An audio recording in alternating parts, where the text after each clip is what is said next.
Good evening, folks, and thanks for joining us as always here on Speed Racing Network. I'm Greg Olenek, joined as always by the one and Nick Holda. He's up here in the booth as always, joining me here from the Xfinity Series. Nick, welcome to Week 12 here at the Coliseum. It's been a little while since SRN's been at the Bristol Motor Speedway here, but nonetheless, we are back with a decent-sized field here tonight. Should be some good action out there for the Buttkicker Cup Series.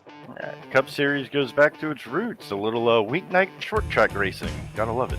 Yeah, it's going to be a good one and some good action, like I said, because we are getting really close to playoff time. Just a few more minutes for these guys to wrap up their qualifying session here tonight. So let's check out those standings here. And there we see two drivers in the green, something we haven't seen yet. And 2 weeks to go, Joseph Causey and Ed Shearer both locking themselves in to that Buttkicker Series championship here that we're going to have in just a few weeks' time. Ryan Johnson looking to clinch his way in here among a few other guys here. You can see a tight race, though, on the cut line from about 10th on back. Anything is possible here. Brandon Domain not safe by any means. 15 points to good. You got Johan Seminario, Randall Nichols, Aaron Hurwitz, Brad Herman, and Rob Morphley all trying to defend those spots. A couple of things to look at here. I mean, look at the fourth place, Reese Schaefer. Talk about Mr. Consistent. No wins on the year, but yet he's holding back guys with wins. Even Adrian Schumacher with 2 wins sitting there. And like you said, from 12th down to 16th here, just single digits separating these guys. Yeah, with the track like we're seeing here tonight with the short track racing, anything's possible. You know what, he is safe by any means. And those guys with the single digits there behind the cut line. But Matthew Dula here also within striking distance. He's had a good year in his rookie campaign here in the Cup Series. Scott Kalal sitting 19 points back, trying to make a run up towards that cut line. He's had a good last couple of weeks. Alonzo King, not seeing him out there in the field here tonight. And Scott Healy, he's trying to make some noise. I know he is going to be fast here tonight at Bristol as well. But the rest of these guys really going to have a great race if they want any shot at making a run at it next week at Michigan. Yeah, these guys are going to have to start looking at the lucky dog race here pretty soon, because if they don't start moving up fast, they're going to run out of time real quick. Absolutely. And speaking of running out of time, that's what we are doing. Running out of time with qualifying, just a minute left. So let's take a look at those results. Phoenix getting the win over second place Europe Motorsports 101 to 90 last week. Tank Racing also matching them with 101 points in their win over Rat Pack Racing 101 to 71. Yellow Stripe getting the win over JW as well, 94 to 83. And Barr going to get that bye with 40 points, so they're going to get a win to their name as well. So let's take a look. After 11 weeks, Tank Racing still sitting atop the board, undefeated so far with 1,193 points to their name. Europe Motorsports now down to 9-2. With Phoenix Virtual moving within 2 races of Europe, so keep an eye on that battle. Still got plenty of weeks till we decide those 2 teams. And not only those 2 teams, but also the battle for the last playoff spot there in 4th with Bobby Anderson Racing now just a race behind JW. Well, yeah, it's only 2-team playoff here for the team. Yep. So these guys are going to have to really make up some ground. I hope that these top teams lose further on back some weeks, maybe a losing streak in the cards for some of these guys. So let's check out the Week 12 matchups before we get on out there. While the guys are grading up, Yellow Stripe going up against Tank, and they make another upset win after beating JW last week. JW looking to make that Gear Up losing streak a 2-race losing streak, so that'll be a good matchup I'm keeping my eye on here. Bobby Anderson going up against Rat Pack Racing there, and Phoenix Virtual going to move to 8-4 with that all-important bye week here at a track like Bristol Motor Speedway. So some good matchups on the board here tonight. Yeah, with Phoenix getting the bye, JW maybe getting an upset over Gear Up, and Barr with the win, that could really tighten up those 4 teams. Absolutely. So let's waste no more time here. Those boys are getting gridded up out here at the Coliseum. For the Coliseum 200 here at Bristol Motor Speedway. Taking a look at our starting order here tonight. Thomas Toomey at the top of the board with that red number. He's already been eliminated from playoff contention as far as qualifying by points, but he doesn't care. He's at the top here with the time of 14.659. Randy Nichols there in second outside row number 1, just 23 thousandths off the pace. Rob Norfleet and Johan Seminario, that's going to be row number 2. Row 3, Timothy Latham, who is outside Drew Ballesteros from JW Racing.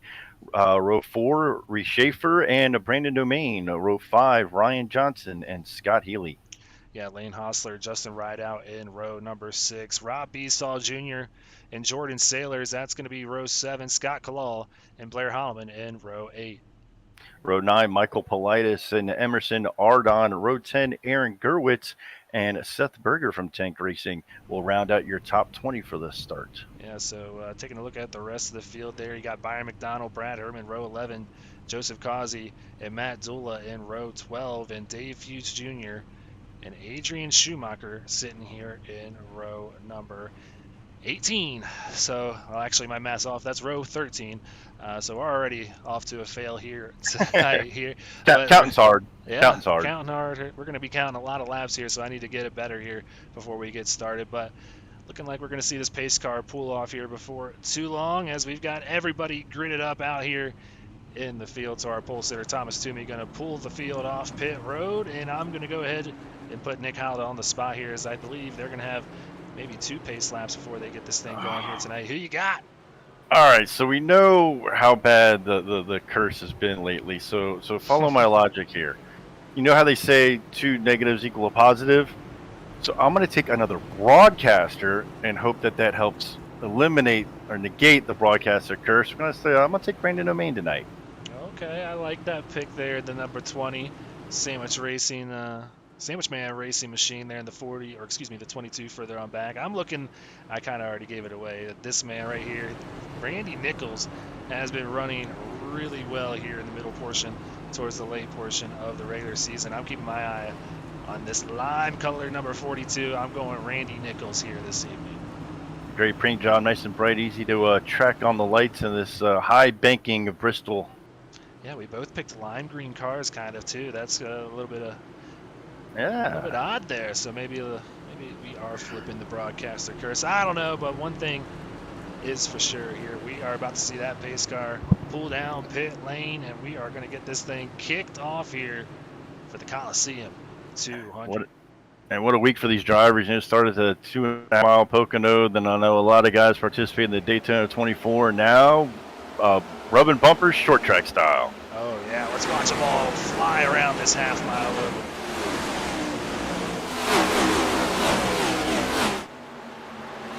Randy Nichols got real tight off that wall. He's just running the high line. That wall can get up and bite you real quick here at Bristol. He's staying even there on that top line as the field just fans out and roars through the corner. Randy Nichols taking the lead. Thomas Toomey, our pole sitter here tonight, to the 42, out in front here as we watch them through the digger cam on turn 4. So there goes the 42, already putting about 2 car lengths on the 11 there. Toomey back to second. Norfleet sits in third, and they get single filed out here early on, but don't look too far back. And you got Timothy Latham trying to make a run to defend Drew Ballesteros, who's taking a look to the inside for 5th here. And you see that outside line, you're able to keep a little bit more momentum, drive hard off the corner, try to keep that guy pinched down below you and hope he doesn't get up into you like we almost saw there, and or hope that they get loose trying to get off throttle. Throttle control, very important, especially when you're coming off that bottom. The car will whip around on you. The high line will be faster, but you're also going to burn up your tires, so you got to be careful how long you stay up there. Timothy Latham got himself clear. He's going to drop down, pull those tires off a little bit, and try to get himself set up for another run to see Brandon Domain dropping down in front of Drew Ballesteros. Yeah, looking like some guys preferring that high lane here to start, and a few others like Ballesteros trying to make up some ground on the inside lane, but you can hear it, man. It looks like he's skating on ice almost with how loose this car is. Hearing a lot about bottoming out here in the Cup car, so a lot of handling issues in these new Gen 7 cars here tonight. And like I said, it's been a while since the SRN guys have been out at Bristol Motor Speedway, so a lot to get used to here early on, happening in a hurry. Yeah, and you can see how bouncy the cars are there to the bottom of the corners. When you're running that high side, you're carrying a little bit more momentum. You're on throttle a little bit more. So that way when you return to the throttle, it's not such an abrupt difference. When you're on that bottom, you got to kind of roll the corner, wrap it, and then when you get to go on throttle there, it can whip right around on you. We've got a battle for the lead now. Yeah, riding on board. We're going to watch that battle for the lead on board. The defending SRN Buttkicker Cup Series champion, Timothy Latham, having a good run up 2 spots after starting 5th. See a lot of these guys running that diamond line. Oh, Norfleet gets tight there, but holds on out of 4th. Thought he might have been getting the wall. Oh, barely holds on to it. And you're right with the look at this diamond that kind of Latham's doing here. Kind of entering kind of in the middle of the corner, letting it wash up a bit before turning the car back down, rotating it back down, running kind of that diamond kind of does the best of both worlds. You get that run off the top, but you're able to kind of save those tires as the car's already turning down. You're not forcing it from sliding out up into that wall. Yeah, for people at home that are not familiar with oval racing, the straighter the wheel off the turn, the better you're going to be down the line. And that's exactly what you're able to do by making that kind of diamond turn. We see it here and there at certain short tracks, and not really able to utilize it at the 1.5 miles, but a lot of people utilizing it early on here. 2 of them out in front of this thing. And you can see Latham is just on a move right now. He made moves quick, early. He figures probably the best time to do it now while the tires are fresh, and you can really drive this thing around, both and moving around the high line and the bottom line. As these tires wear, that's going to get harder and harder to do, and it's going to get harder and harder to pass. So kind of like we saw at Pocono, where we knew that the way it goes, the harder it's going to get to pass. These guys are going to try to make up everything they can early.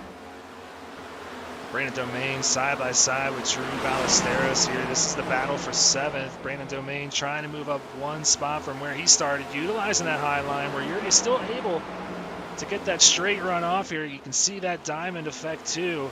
Running a little bit higher there, gets a little bit of loose out of 4, saves it, almost comes down into Ryan Johnson, and now he's got his hands full with 43. Yeah, he had that wheel cranked over, had to get off the gas and get back on it, and that's when you saw that rear end slide out on him. That's going to cost him here.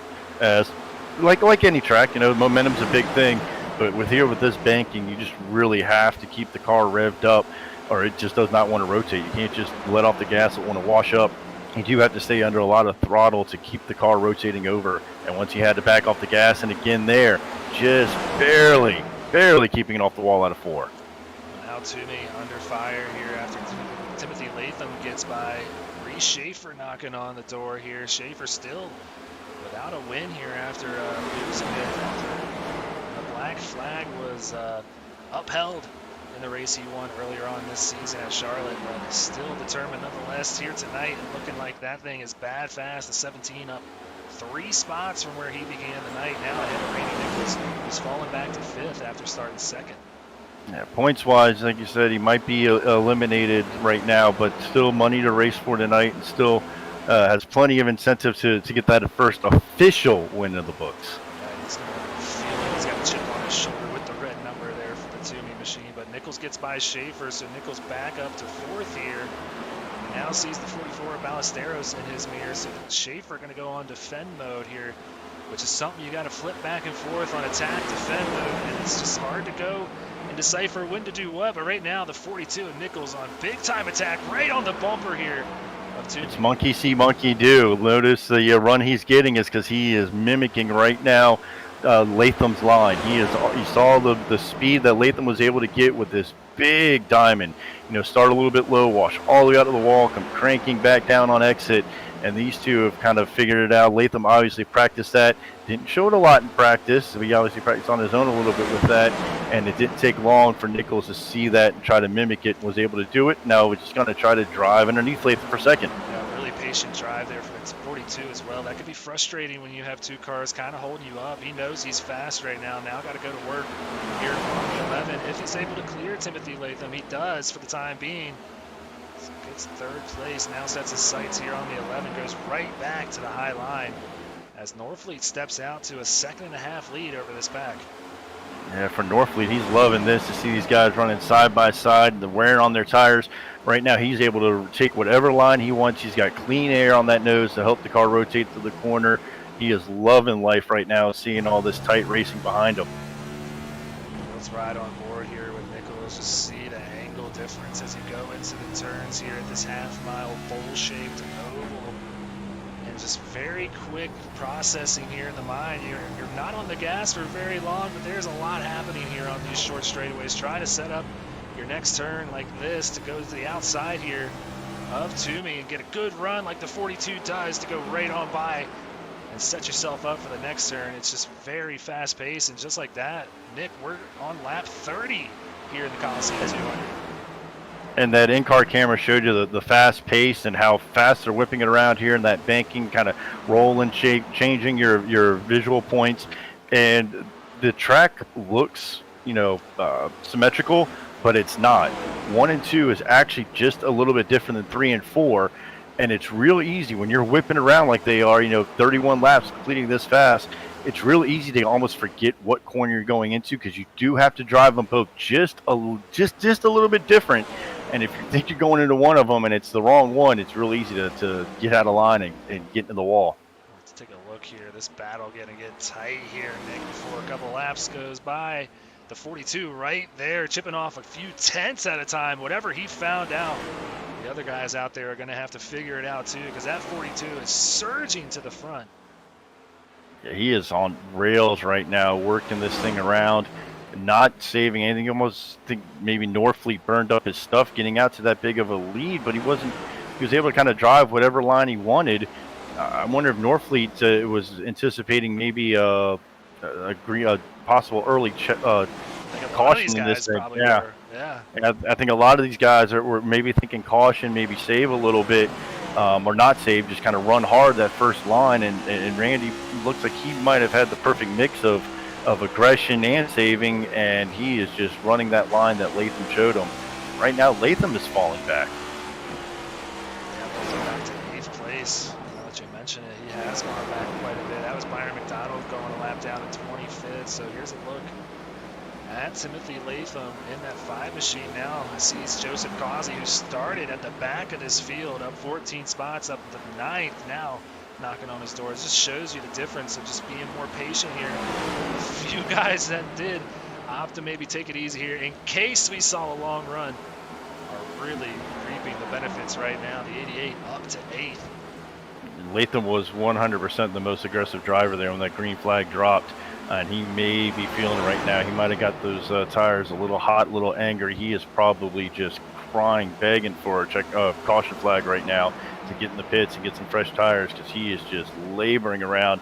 You see, he's still trying that kind of diamond, but the car is just not rotating there on exit. He's kind of running that high line just a little bit longer. You see he has to get out of the throttle a little bit more. He's losing a lot of time center of the corner on center rotation. Right there, you see the 77 able to drive right up on him as the 5 has to really back up these corners to get the car to rotate through. Yes, the 77, one of those drivers out of tank racing that kind of started a little bit further on back. Seth Berger up 11 spots. Brad Herman, another one that started in the back. He's up 11 spots now, knocking on Timothy Latham's door to move Latham completely outside of the top 10 now. After 40 laps completed here at Bristol Motor Speedway, Timothy not feeling too hot about that 5 car right now. Hoping that window opens here soon. And that's something we're going to have to keep in mind as this race goes on. I'm quite surprised how fast that tire fall off happened. I did not expect the tire fall off to be that drastic. I know he was driving hard. I know he made up a lot of spots early, but for just maybe 20 laps or so, and they started falling off that bad. That's something these drivers are all going to have to note and keep in mind. Yeah, it felt like a snap of the finger. They were just completely off the rails there, and Nichols saved his stuff way better than the rest of these guys. And he's already out to a second lead over Toomey, who Toomey, got to give him credit too, has done a good job of keeping his stuff pretty well here through this long run to start this thing. Completely green here through 45 laps here so far. Still watching our leader Nichols go through some lap traffic, that being Dave Fuchs Jr. now in 20th. So quickly, just like that, only 19 cars on the lead lap. Emerson Ardon, the next victim here in Nichols' way, because Nichols setting a blistering space.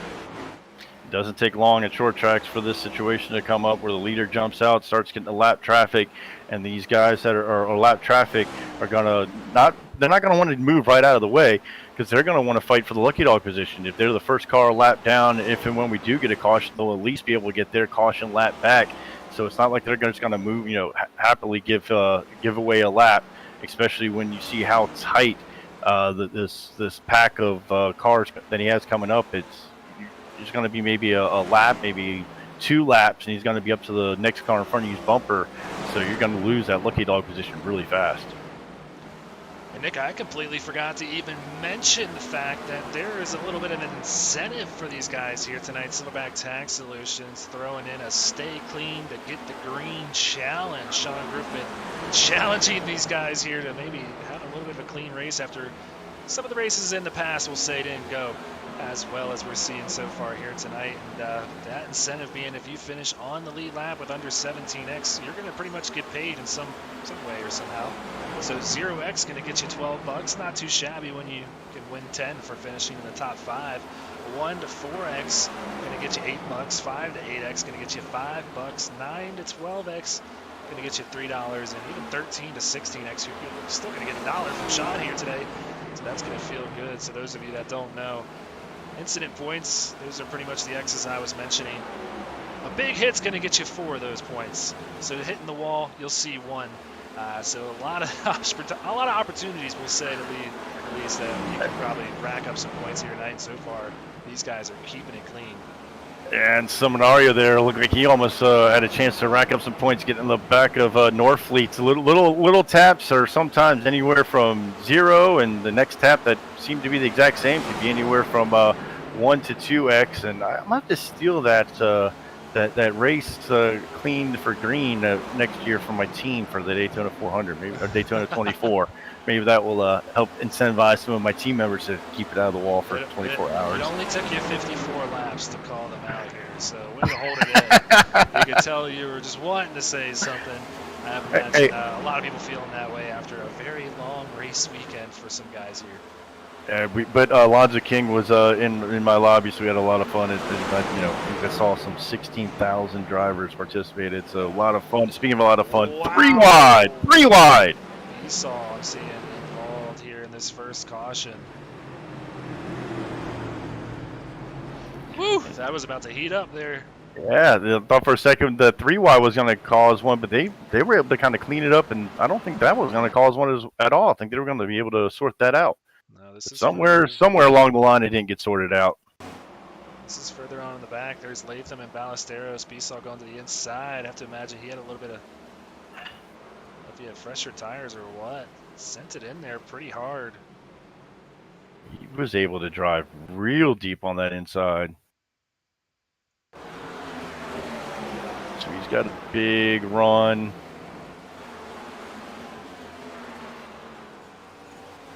So yeah, just made contact there with Ballesteros.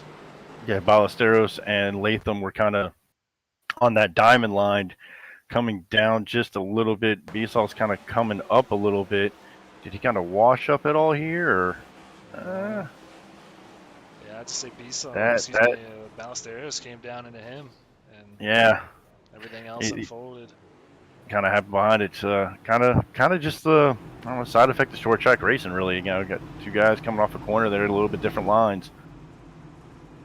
So a little bit of a different type of pit road here. We're using the 1-lane pit road, so you got to start in the back, come all the way around to the front for a lot of these guys here tonight, as we've only got 25 cars in the field. But there you see everybody coming down for their first stop here this evening. 50 laps in the books just like that. 50 quick laps and some quick pit stops. Yeah, so it looks like Sailors. It's showing me Sailors coming out first, but I'm not seeing that. So yeah, he might have been. Yeah, I don't know if Sailors, maybe the lucky dog went around and then was able to pit. That 42 is going to be out in front of this thing once they go back to green flag racing, but we're going to have a chance to step aside, run a quick commercial break, and come back with that green flag restart on the other side. Silverback Tax Solutions specializes in dealing with IRS tax problems. If you are receiving threatening letters from the IRS, or if the IRS has placed liens or levies on your property, Silverback Tax Solutions can help you find relief. We have worked with hundreds of people to resolve their tax problems. If you're behind on filing your taxes, it's never too late to get on the right track. Silverback Tax Solutions can help with that also. Don't let another night go by where you lose sleep worrying about the IRS or your taxes. Head over to www.silverbacttax.com or call 662-996-4357 and contact an enrolled agent today. We can help you gain peace of mind and deal with those problems for you.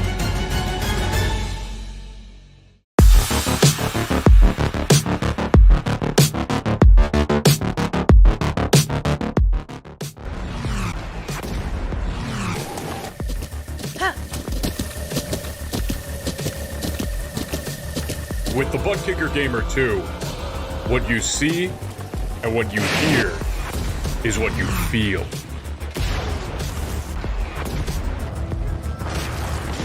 Buttkicker, the future is feeling.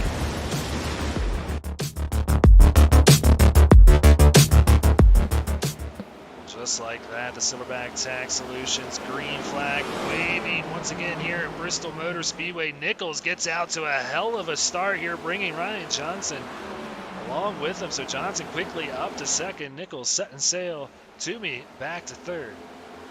And what I think happened there is, as you mentioned, we've had some black flag penalties on restarts. Most of those coming from the second place driver maybe getting in just a little bit faster or starting a little bit quicker than the leader. So you saw Toomey there was willing to kind of stay back and wait for Nichols to jump, make sure you get the black flag, and that Ryan Johnson get around.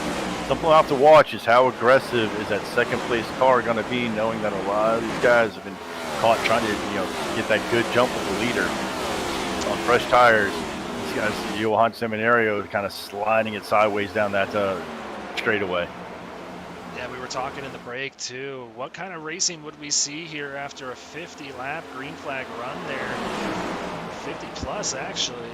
What type of run will we see here, and what type of strategy would we see here amongst the guys? A lot of guys with a lot of fall off there on the tires because of aggressive racing. So these guys that were a little bit able to save their stuff a little bit better, like Nichols under attack here from his teammate here early on. How hard are they going to run? Yeah, Ryan Johnson's going to peek it to the outside here. If you're Nichols, how hard do you keep that fight going? You're going to, nope, he's going to let Johnson kind of get that dive and try to tuck behind him so he can start running that same kind of diamond line. It looks like Nichols is actually happy to maybe at the start of the run keep it on the bottom, and Johnson's going to use that diamond right off the bat. So all sorts of strategies all over the place. Schaefer using that line to go by Toomey, so Schaefer up to third, Toomey back to fourth. As they link out for a quick second there. A little bit further on back, you got Lane Hostler, who's made his way up 5 spots in 6th place. He's on the outside of Brad Herman, using that same exact line we're seeing a lot of these guys use to make up some ground. Also got to keep your eye on this man a little bit further on back. Latham, he's back in 13th after falling back big time on that long run. I think he may be taking it a little bit easier here to start this run. Yeah, I think he's going to have to. He learned a valuable lesson there, unfortunately, the hard way. It's how hard he can really go at the start to be able to have to save anything. Yeah, there's a lot of really good give and take. Not a lot of, let's say, too many hairy moments there. Kind of a unique situation. Kind of just a little tap caused our first caution, so I'm sure most of the field saw that, and they've got to anticipate this thing's going to go green. And we even possibly have green flag stops at Bristol. Yeah, we'll run up the track map here for a second, just to give you a little bit of perspective too on where some of these guys are. So there's our leader, Reese Schaefer. He's coming in turn 3 number now. Or excuse me, turn 3 right now. There's the number 5 of Latham that we're on board of. He's about almost a straightaway behind him. So Latham got to be careful not to run back here with these guys, but he knows he's behind this 88. That 88 was surging to the front there before that caution. He might try to. You saw the kind of run he got, so he's probably trying to see exactly when in the run he's going to take off. Definitely looks like he's just content to ride behind there right now. Doesn't even want to give any pressure. But speaking of pressure, Justin Rideout looking to the inside. Yeah, so Rideout there in the 40. He's got Blair Holland there to the outside, 57. Emerson Ardon too, also behind here. Yeah, Ardon looks way off the pace. He may have got to the wall, or he's stuck on that bottom and maybe hasn't been able to get back the throttle on these fresh tires, but he's way off the pace. Yeah, he is well off the pace, but one man not off the pace. Toomey now out in front of this thing, 11 to the front, so we missed that lead change. Brian Johnson now back to third, Reese Schaefer in second. Toomey back out in front with that 11 machine here. Completed lap number 76 now on 77. Ripping them off here quickly once again here in the Coliseum 200. Toomey and Schaefer are going to jump out over a second to the JW teammates, but was Randy Nichols maybe in that Discord telling his teammate, hey, that's a little bit too fast of a pace, just trust me on this, back it off just a little bit. And you saw what I was able to do that last run. Let's just back it off here a little bit. Don't worry, we'll catch him back up. So Johnson sitting there behind his teammate, just mentioning there in fourth. Morfleet, who led a few laps here tonight in that 56 machine. A team I don't want to mention here, sitting in fifth. So. Yeah, if anybody's seen my my uniform and picture outfit, they'll know I definitely don't want to mention that team. Yeah, definitely not. So see what other battles we got going on back here. A little bit further on back, we got Joseph Causey, who we were just watching with Timothy Latham. He's got Scott Healy just in front of him, Seth Berger as well as teammate there in the 77. So wondering if all these guys just working together here, knowing they had a good run through the field. Nobody seems to really be pushing into the outside. They just all kind of run single file on that inside lane for the time being. And I think we might be seeing another long run shaping up here. And these guys may have learned a lesson here in that last run. Yeah, see Causey's kind of doing a little bit more of a diamond, running about a half a lane higher. And I think that's when you're going to know these guys are going to go. They're going to start making that more abrupt line work, kind of let that car drift higher. Kind of a mini diamond working right now. Happy to stay in line, kind of keep their spot. Know that we still have not quite to the halfway mark, although we is taking off fast. Brandon Domain. No way. No way. So much for that thought. That's all right, Brandon. When I get back in a couple weeks, you can pay me back. Well, let's go ahead and check out the admin box rec replay here. Go ahead and check it out from this blimp cam. There's the 20 right there in the middle of your screen. Blair Holloman to his outside. Holloman gets into the wall, comes down into the 20. Something we thought we would see a lot more here tonight is a case just like that. These Gen 7 cars, resilient. I think Domain might be all right. Get that thing fixed up here. That's the problem with running that diamond line is if the car does not rotate down, you see that 10's kind of struggling to rotate and the car just snaps up. It gets tight off exit into the wall, right down into Brandon. He's got a pretty good lick there on that inside wall. Fortunately, short track racing, not super aero dependent. Definitely, won't help the car rotate much, but it should be able to get out and still put on some fast times down and stay competitive.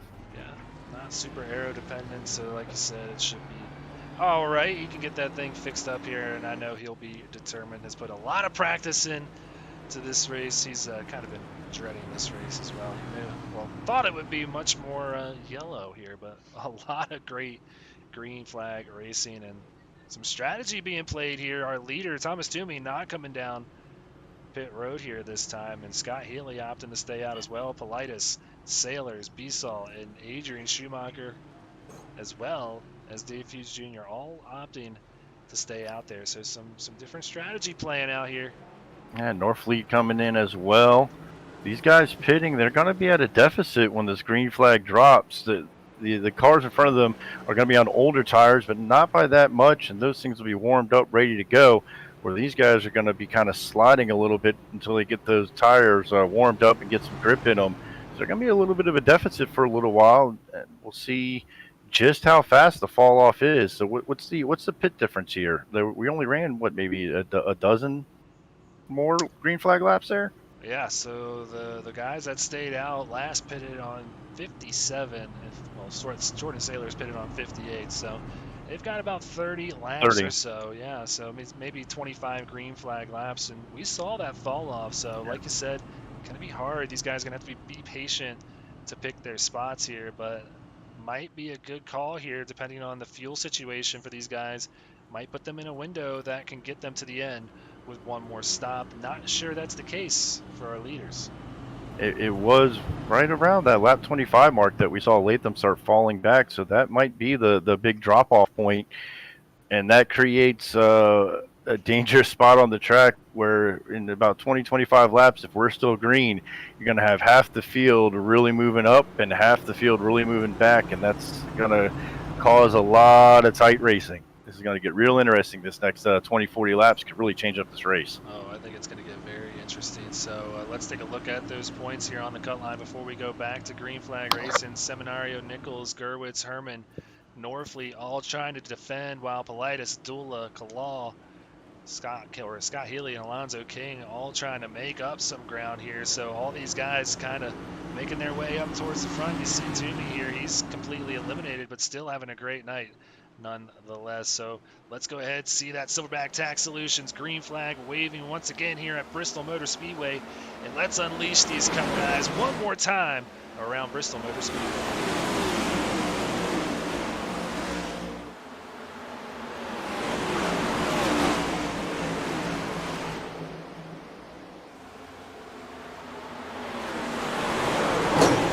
Seminario saves it there. Got into the wall. Yeah, he kept it going straight. So he got into the wall, got it sideways, was able to correct it in time, stays green. And amazing that he didn't collect more drivers.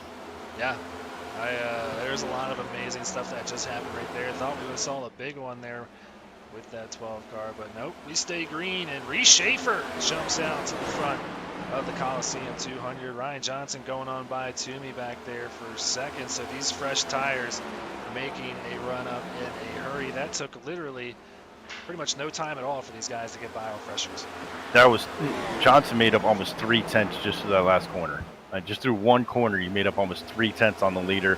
Kind of slowing it back a little bit. Knows he doesn't have to push it real hard to catch Schaefer, and kind of actually plateaued there right now. Oh, when that's Nichols. He's sliding back up on the track, and kind of blinks out, and they stay green somehow. Wow. One of the fastest guys of the night kind of broke loose there. Yellow comes out now. Emerson yellow's out, yeah.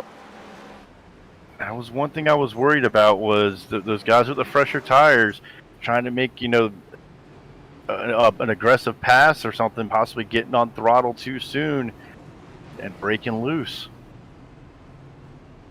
Well, this caution comes out because of Emerson Ardon, an incident with Ardon, Drew Ballesteros, and Byron McDonald here. So let's see from the 57. So you see some cars in the wall there. That's Hostler and Gerwitz. Ballesteros a little bit loose, gets into McDonald, sends Ardon hard into the wall here. Yeah, Ballesteros probably checking up, seeing what was going on ahead of him. Maybe locked him up a little bit, got a little loose. I don't think there was any contact with him in the 36.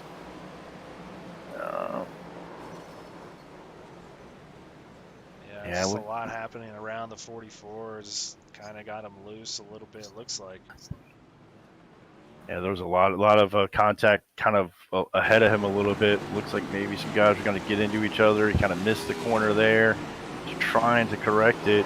He keeps it going straight. Something sounds wrong with this car on my end. I'm going to run this back, and let's take a listen again.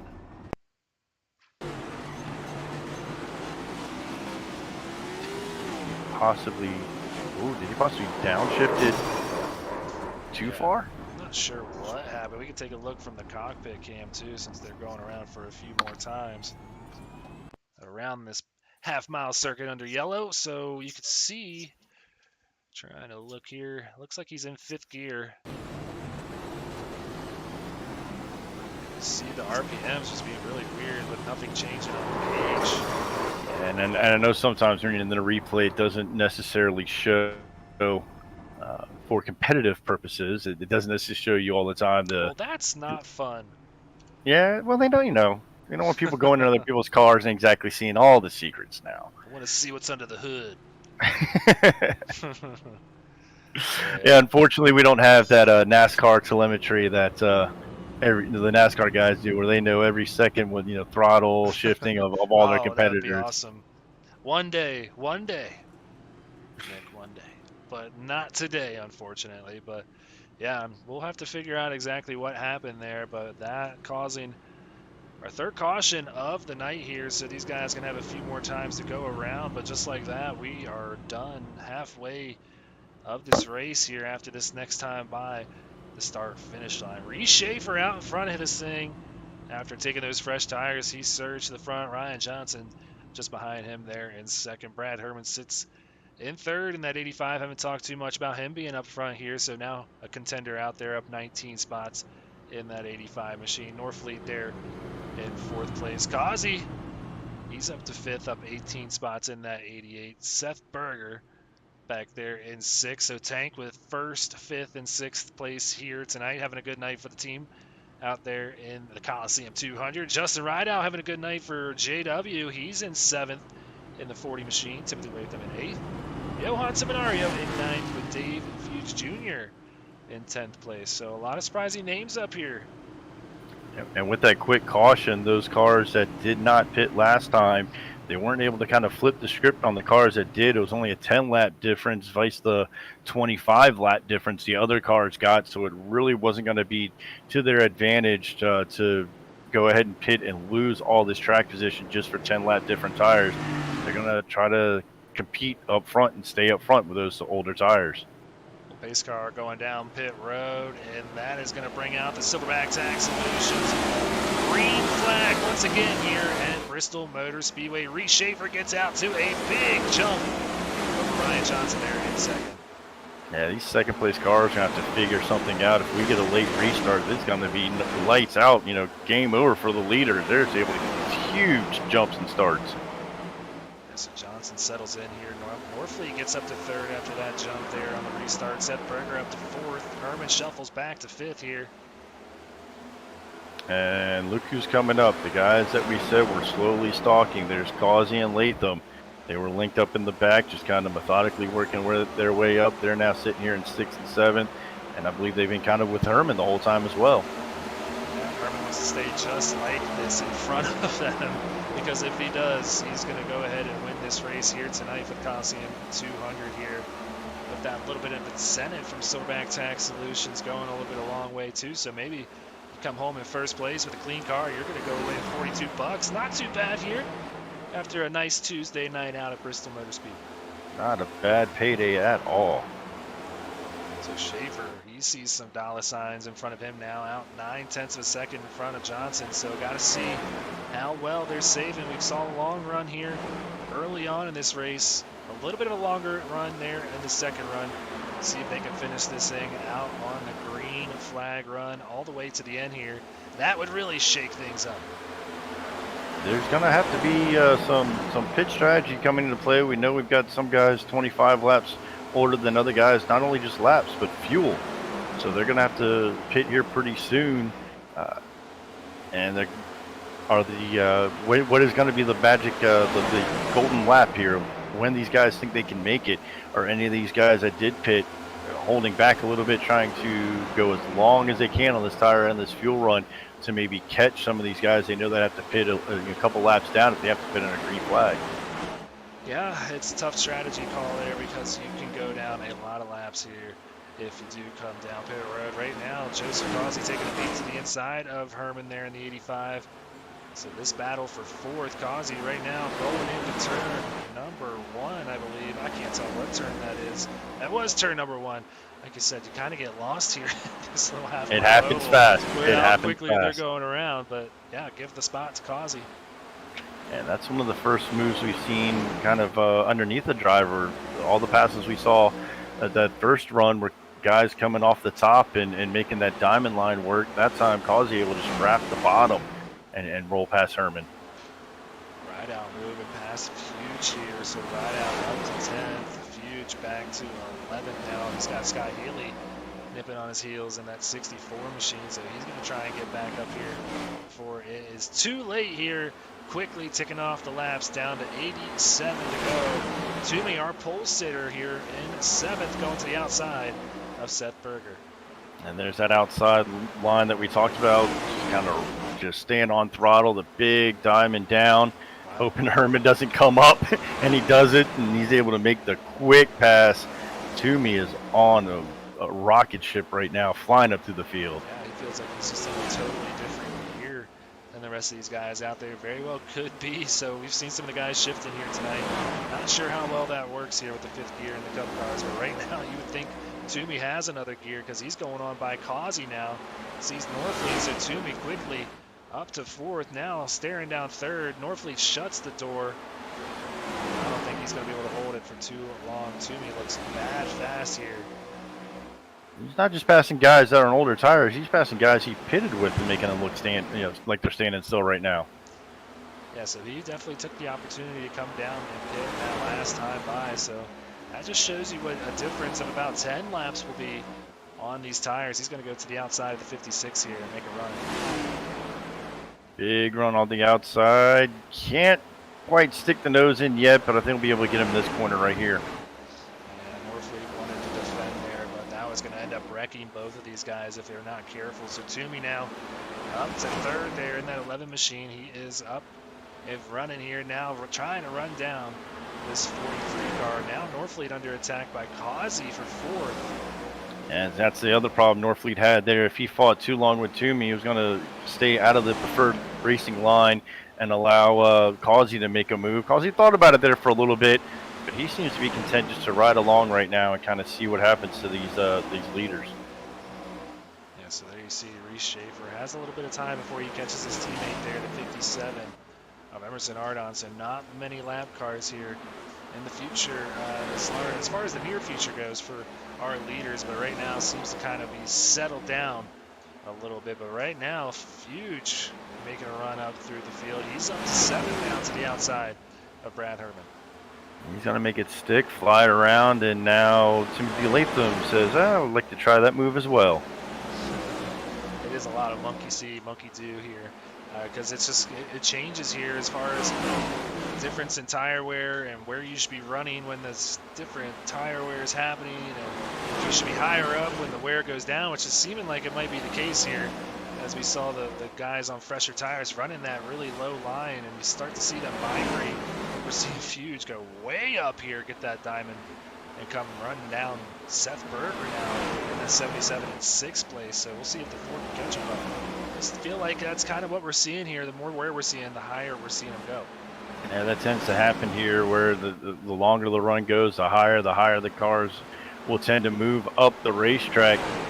But it's a track that different lines, you can make different lines work, and you can be in practice all by yourself, and it just feels like, oh yeah, this is going to be the thing to do. And then you get into a ratio of 25 other guys who may have, 15 different lines or 15 different ideas, and we see guys kind of picking up notes on each other going around the corners. And Thomas Toomey now is going to be the first to challenge 17 for the lead.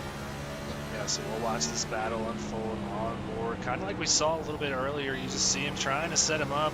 You can feel the run almost he's about to get. That big push down the straightaways here with how high he is running. Able to get on that gas and kind of lean on that car a lot more. He is going to fly by the 17. Yeah, that pass was, well, it's not completed yet, but that pass was not made in that corner. It was made on the previous corner exit. That's really when you're setting the guy in front of you up. You're trying to get that better run off. The speed is made from center out. You don't want to drive it in too deep, and it's all about exit speed and getting as much speed as you can down these straightaways. So almost with 130 laps in the book. We're going to step aside real quick before we might see that last pit stop happen here. I think they're going green the whole way, Nick. Only one way to find out. That's to come on back after these commercials. Want to be a part of an established league on iRacing? A league that's competitive, fun, and above all fair? Look no further than Speed Racing Network. Originally known as Mid-South Madness, SRN has evolved into a league that can bring the best out in any given driver. Drivers work their way up through the ranks to hopefully one day call themselves a champion of Speed Racing Network. If you're interested in joining, don't hesitate to reach out to league admins to claim your spot today. Maybe you'll end up in the history books. If you're interested in becoming a sponsor in Speed Racing Network, feel free to head over to www.speedracingnetwork.com and reach out to an admin today. And as always, remember to go faster.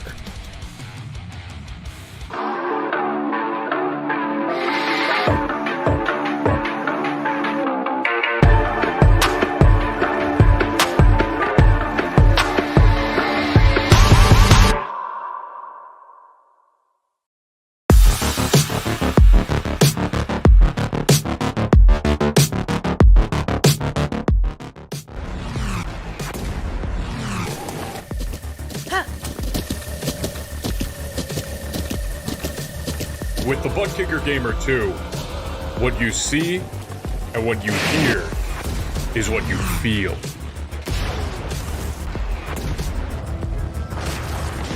Buttkicker, the future is feeling.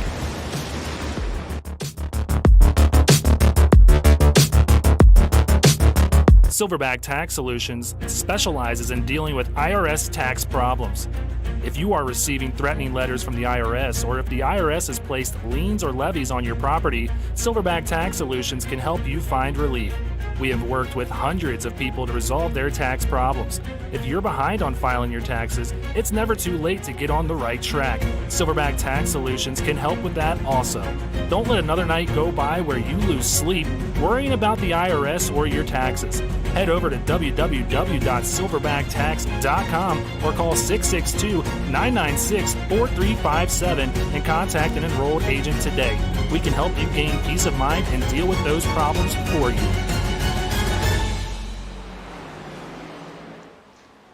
You saw it live, side by side, while we were at break. A new leader, Reese Schaefer, gets the lead back from Toomey.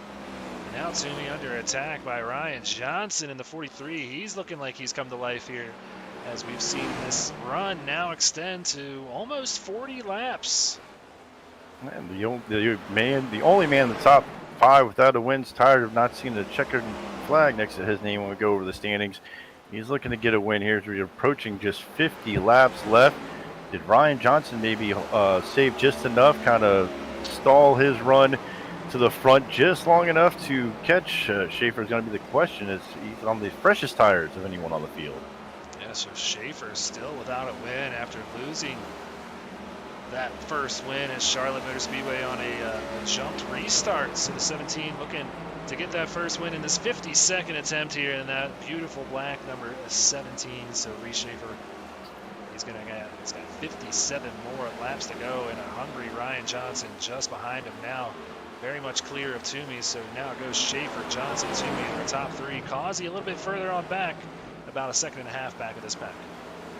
And Norfleet, Healy, Schumacher, Berger, Herman, Besaw are our top 10 right now, as 5 seconds separates 1 through 10, as this field is going to start catching more and more lap traffic. Ooh, Seminari gets loose there out of 4. Battling Lane Hostler. Hostler on the outside. That's going to put Hostler up to 12. So we've seen him come to life here on these long, late runs. And looking like that 61 might be getting a little bit of a good run here now after making that pit stop on the last caution. So he has fresher tires too. Just taking it easy here in the time being. I'm wondering if they can make it to the end here. I have no idea what their fuel window is. Yeah, that's, Seminario there on the bottom. That's something he's been fighting all night. I've been noticing he's been breaking loose coming off the corner, just kind of really fighting that low line. He would much prefer to be running a little bit higher and coming off the corner, but these other guys with the fresher tires are kind of pinching him down, keeping him on the bottom. But he's going to get a run on Latham. Thinks about going 3 wide, thinks better of it. He's going to check up behind Latham and then finally move up to that line that he'd rather run a little bit higher. He's going to try to work his way around Latham, who again seems to be struggling on long run speed tonight. Yeah, Latham has been struggling all night long. I think he is ready to put this race in the rearview mirror, head on to Michigan with the way that 5 car has been handling. But this man handling real well. Now 3/4 of the way done on lap 150, ticking him off here in a hurry. He's got Aaron Gerwitz just in front of him. That's a lap down car on the 9 machine there. The Silverback Tax Solutions car. He's going to go down on the low side to clear that. That's going to put 17 cars here on the lead lap. Gerwitz now 2 laps down So the next car in line to go a lap down will be Jordan Sailors in the 17. Seeing Toomey come down pit road. Oh, he's stuck on there. No. Was that an attempt to get on pit road and drive in too hard, or was he loose coming off the corner? But he was in those yellow barrier cans, if you will, at the end of the start of pit road. Well, we can find out for sure. Let's bring it up real quick and then go right back out live. Side by side with Ardon coming in here. He's got Kalal banging on his bumper. He might have been, looks like he might have been checking up, but he missed the commit cone if he did coming in, didn't he? Yeah, and that car is all banged up for that 11 machine, so he's going to see a good night go to waste here if he doesn't get a lot of luck. But man, so that could be an indicator there that we may be seeing green flag stops starting there for some of these guys. And how much of these guys practice green flag stops? You got to think they were probably anticipating a few, maybe more cautions based on historical SRN runs here, but tonight it has been green as the money talks, and it's got these guys definitely paying attention as these guys want to stay on the lead lap and earn a little bit of dough tonight. I can see Sean Griffith typing in my chat over here. He's like, man, didn't see it going this way. He's gonna be forking out a little more cash than he anticipated here tonight, so I love seeing that. Make the man pay up here. And with 43 laps to go, and not a lot of time for any more carnage here. These guys are doing a great job of getting this thing green the whole way. And Ryan Johnson wants it to stay green because that 43 is coming to life. As these laps tick off, I'm not sure Reek Schaefer's going to be real happy about that money situation, because you got to figure these guys are going to fight just that little bit harder to stay on the lead lap, maybe make it a little bit harder for Schaefer to pass. Yeah, so that's just giving them incentives to race really hard here at the end, so I didn't even think about that, so just bringing that up here, watching on board Ryan Johnson. This is what it looks like, about 0.6 of a second behind the race leader here, just kind of cruising. Can't afford to cruise for too long, got to make your way up here too. And a tough situation for the leader with the lap cars coming up that are fighting for position as well, so how hard are they going to be willing to kind of let the leaders by and not give up too much time to the guy they're competing for a spot against? Johnson falling back just a little bit. We'll see. We'll see if he can make it up here, but kind of looking like it might be a two-horse race. Causey now up to third. Schumacher quietly there up to fourth. So, man, he is looking good here. Herman now back to fifth. So, a lot of guys we've seen here in victory lane so far this season up towards the front. No surprise there. Scott Healy was running in the top 10, just dropped off in the pit lane.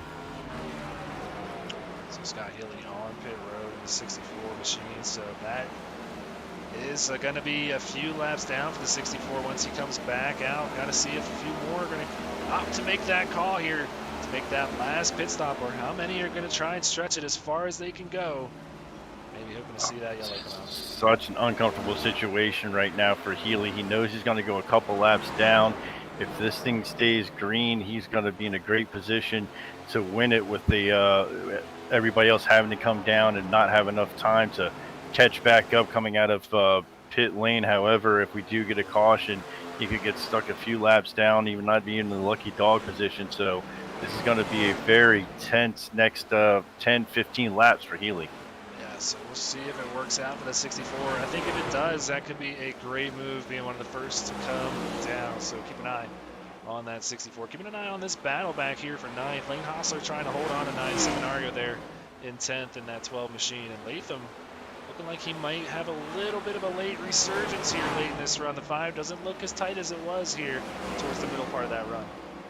This is when it's fun at short track. When you have these three guys all running what looks to be almost virtual identical pace, laps, time, everything. I mean, these guys are nobody's budging here. They're all staying real tight, each running a little bit different line. A lot of fun to watch. A lot of fun to be behind the wheel of one of these three cars right now. A lot of fun to be up here in the booth too. We were talking about it, how much yellow would we would be vamping a lot here, we thought, tonight, trying to just fill the air, but now they're putting the great racing on the track, making it easy for us up here in the booth. So Lane trying to hold on. Seminario going to take that spot away, move him up into 9th. That's the lap car. Brandon Domain there in the 20th, currently in 20th position. So he's going to let them go on by here and settle it out here for this top 10 position.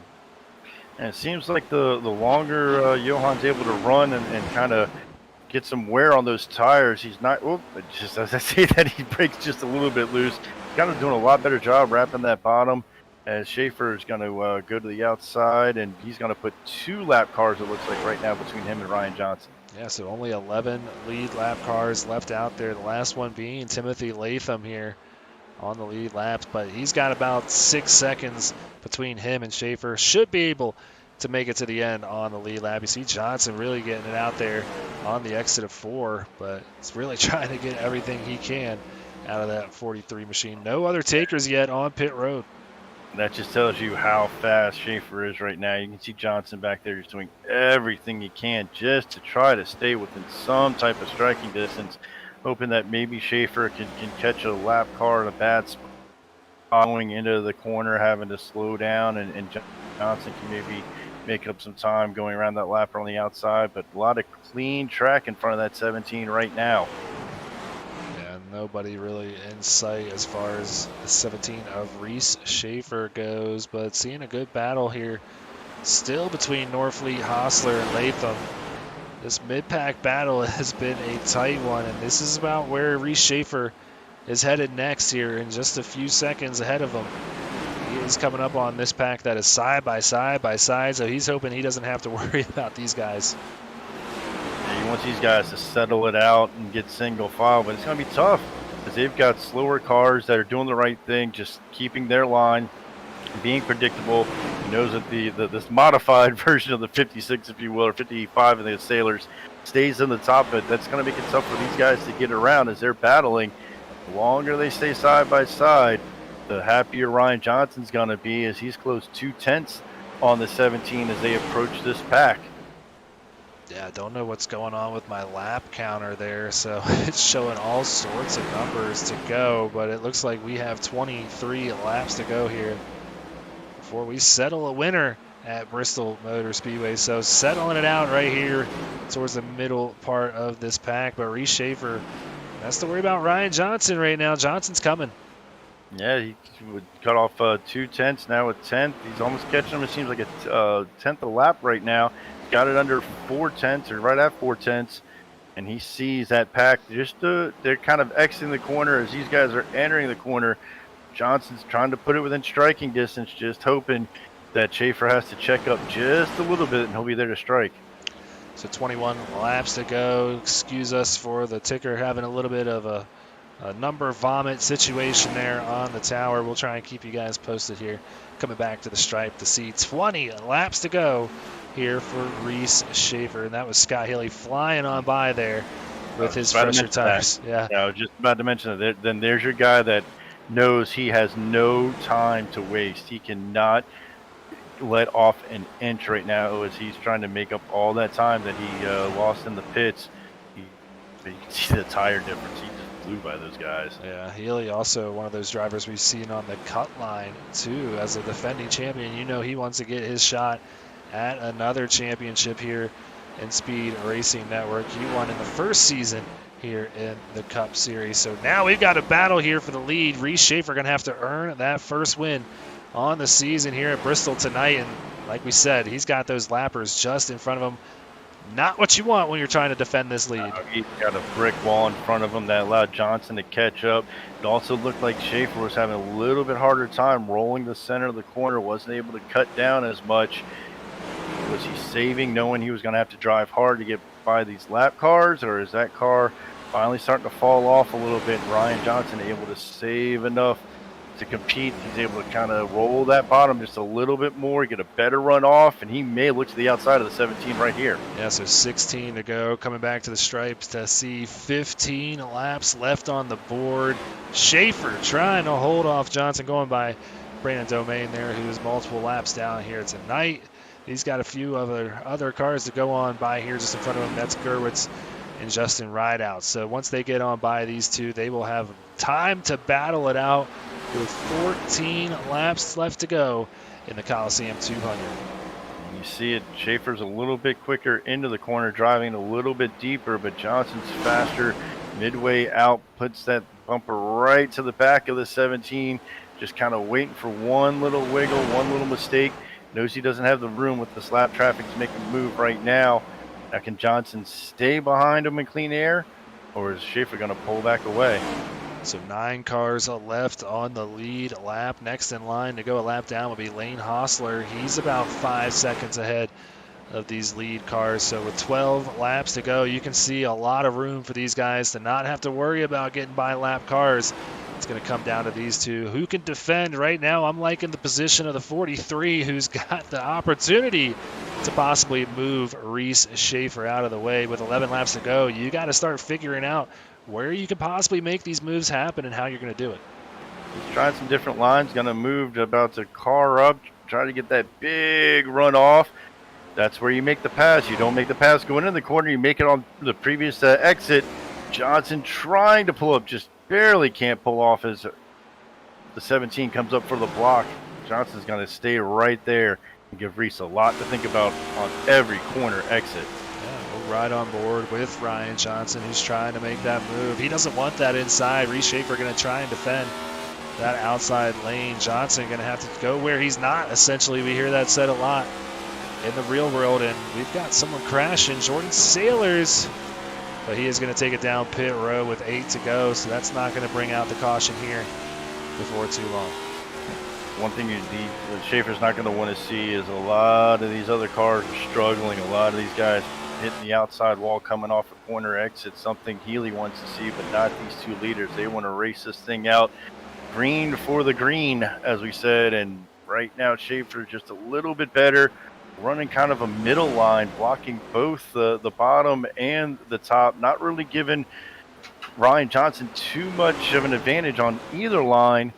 Kind of seeing where Ryan wants to enter and kind of wash up either up or down the track to kind of just a mini block and not let him get those big runoffs. Well, down to 5 laps to go. It's not 575 laps to go like it says there on the scoring pylon. It's 5 laps to go here. So pretty much we've got about a minute of racing left ahead of us, and these things are going to fly by. Coming back to the stripe to take 4 laps to go. Reese Schaefer still defending over Ryan Johnson. Johnson going to have to make something happen. Goes to the outside lane trying to get that run, that little diamond run. Not going to have it this time going into 3. Nah, he's just drove it in a little bit too deep and wasn't able to get on throttle as fast as he wanted to. Really, the fastest line through is the line that Reese is taking, and Ryan just cannot find another line to compete right now. Takes the same line with Reese, going to pull back up to the bumper. Now he's going to try to make a move to the inside. Yeah, he's not going to have that. He's just trying to figure where he wants to go. 2 laps to go. Going into turn 1 and 2. Schaefer hitting his marks, gets a good run down the back straightaway. Scott Kalal out in front of them. Not sure if he's going to throw a wrench into this whole situation. Coming back, seeing the white flag waving for our leaders. Can Reese Schaefer get his first win of the season? Johnson takes a look to the inside. Seminario, he's wanting to get in. He's got fresher tires, thinks better of it. Coming into turn 3. Johnson looking to the outside. It's going to be a drag race to the start-finish line. Hits the wall, but Reese Schaefer wins it. Wow, I think Ryan Johnson tried to go, he thought this was Martinsville, not Bristol. He tried to just take that outside wall and maybe get the run around Schaefer, but what a run. What a race to the checkered flag there. A great run by both these drivers. A great race to the end on a long 100-lap green flag run, I believe that was, for them to get all the way to the end here tonight. And Schaefer going to take a few extra laps around this thing while everybody goes and heads to their pit stalls and packs up their belongings here tonight and wrap up the Coliseum 200. A quick night, only an hour-long race, Nick. Something we love to see, and we also love seeing first-time winners finally getting it done here, pending. Luckily, hopefully, I don't think he had any black flags even cleared tonight, so I think Schaefer is in the clear for a W here tonight. Gets it done after 52 attempts. And what a great way to get it done. Raced hard, had a good challenge there for the win. Should, great experience in taking the line away from Ryan Johnson, kind of watching where he wanted to go, and just kept taking that line away just enough. Keep that 17 out in front and get win number 1 and try number 52. Yeah, so he's going to park it there on the start-finish line and go celebrate with his team here tonight, and that's going to give us an opportunity to bring up some drivers here and pick their brains trying to track down. Well, actually, we got to go through the results. I'm getting way too ahead of myself here. I was like, I don't even know who finished third here tonight, and that was actually Joseph Causey. You can see right there. But Reese Schaefer, he's our winner by 0.2 of a second over Ryan Johnson, who made that amazing last-ditch effort to try and get the win in that 43 machine. He comes home second. Joseph Causey in third, Brad Herman fourth, and Seth Berger in fifth. Adrian Schumacher 6th, Robert Beesaw Jr. 7th, Timothy Latham 8th, Lane Hosler 9th, and Scott Healy will round out your top 10. The rest of your top 20 going to be Michael Politis in 11th, Dave Hughes Jr. in 12th, Rob Norfleet comes home 13th, Scott Kalal in 14th, Johan Seminario in 15th, with Aaron Gerwitz in 16th. Randy Nichols, disappointing run for him tonight after being out in front, comes home in 17th. Justin Rideout 18th. And then 19th going to be Jordan Sailors, Brandon Domain in 20th. So that's a look at your top 20 here in race 12 here at Bristol Motor Speedway. But let's go ahead, track down Joseph Causey, why don't we, and bring him on up to the booth. So Joseph Causey, Greg Olenek, and Nick Halda joining you here in the SRN broadcast booth. You're used to talking to us by now. Great run here in that 88 machine tonight. Tell us how it was, man. Probably not what you thought it was going to be here tonight. A lot of green flag racing at Bristol. That was probably one of the best Bristol races I have ever been a part of. That hands down. That was a great race. A lot of green flag run. And I cannot say no better to everybody. Everybody on their P's and Q's. They try to kill each other. I mean, everybody deserves a round of applause because this was a great race. It was a great race, and after that first real long green flag run, did that kind of shock you? And kind of, as you were getting ready to that green flag of the second run there, we were wondering, okay, now who wants to save and who wants to push and who doesn't know what they want to do? Hey, I was trying to save as much as I could, but oh man, it ate me up when my first run. I didn't save as much. I blasted through as much as I could, got up there, and then it was like a wall hit me, and it was nothing. I had nothing else. And it was like a flip of a light switch too. It seemed like it wasn't like a slow fall off. It was almost like you guys would just hit a light switch and then bam, it just lap 20, 25 or so, and just it was nothing. Yeah, you could definitely tell the right front was going. Even after that run, my right front, from however long that race was or that stint was, I was down to a 36% right front. So, oh, wow. 90 in the rear, 36 in the front. So the right front took a beating. Well, you put a beating on a lot of these guys here tonight after deciding to start in the back. So before we let you go and head off to Michigan, you got any friends, any family, any sponsors you want to give a quick shout out to? Gotta thank Honey Press once again. Freaking covered my races. Thank you so much to them. Can't thank them enough. Hunter Don Anesthesia Associates, Healthcare Billing, 213 Swimwear, not swimwear. Invader Sim Designs, RJ Bishop Designs, Bergarts Designs. Gotta thank my sponsor, gotta thank Take Racing as a whole. We're killing in this team points. We got 1, 3, and 5 tonight.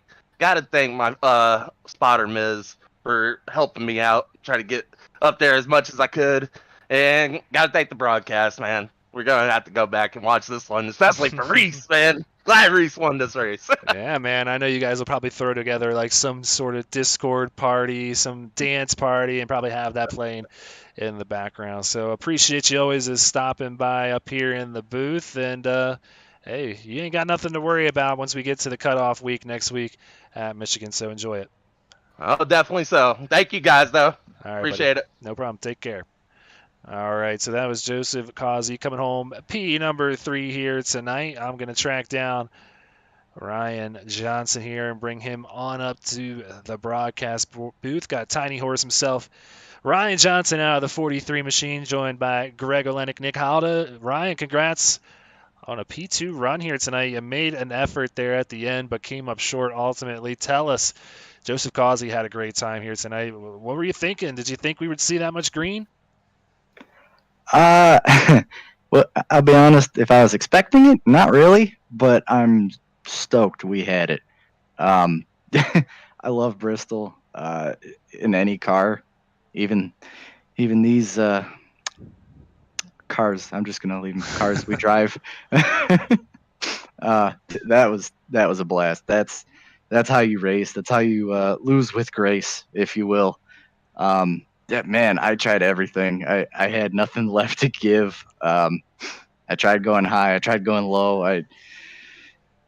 He just held me off, man. I was hoping on that long run there that he would end up wearing his tires out, so I kind of let him go and get out to a lead, and thought I'd be able to run him back down later. But yeah, man, that was a blast. Congrats to him. Wow, that was fun. Yeah, he did a great job just kind of watching where you wanted to enter and kind of moving just enough to affect your line, so you just quite couldn't put a nose in there. You only had like one move left, and you did kind of pull a little mini Ross there at the end. I was wondering how hard you're going to send it. Yeah, if you talk about 3 and 4, I tried. I was like, I'm not gonna wall ride, but I'm gonna try and send it as much as I can, and hopefully come out on the other side still okay. Well, you certainly did a great run here tonight, up 7 spots from where you started. So great effort nonetheless. Heading in to Michigan, I imagine, with a clinched playoff spot next week. So not too much to worry about in the 43 camp. So enjoy when you get out there. But before we let you go, you got any friends, any family, any sponsors you want to give a quick shout out to? Yeah, all the admins at Speed Racing Network, you guys in the booth for broadcasting, JW Racing for bringing me aboard, Tiny Horse Racing, my Facebook page covers all my online and real life racing. Everybody tuning in and watching, all the drivers for a really, really clean and green race tonight at Bristol. And hopefully I got everybody. Awesome, man. We'll love talking to you as always. I know your teammate up here, Nick, does as well. So hopefully maybe we'll see you up here again next week when we get to Michigan. But until then, man, have a great week, and we'll see you then. Thanks, guys. Appreciate it. All right, so we'll send you back down to the broadcast waiting room and bring on up our winner here tonight. Track down Reese Schaefer in the tank chat. Bring him on up to the booth. Reese, Greg Olenek, Nick Halda up here in the booth. Once again, talking to you, parked on the start victory line, or start finish line, I should say. I think this one's for real this time, Reese. Congratulations. You're a winner here in SRN at Bristol Motor Speedway. Tell me you got to be feeling good about this. Yeah, I honestly, I can't believe it. You know, coming in today, I didn't think I was too bad. I thought I had decent quality pace, but the problem with Bristol race, you just never know how they're going to go. You know, it could be wreck fest, could be spotty. It's honestly, you get a lot of luck goes into this place, and it's you gotta really try your best not to overturn the wheel and try to take care of yourself best you can. But man, what a race! Shout out to Ryan.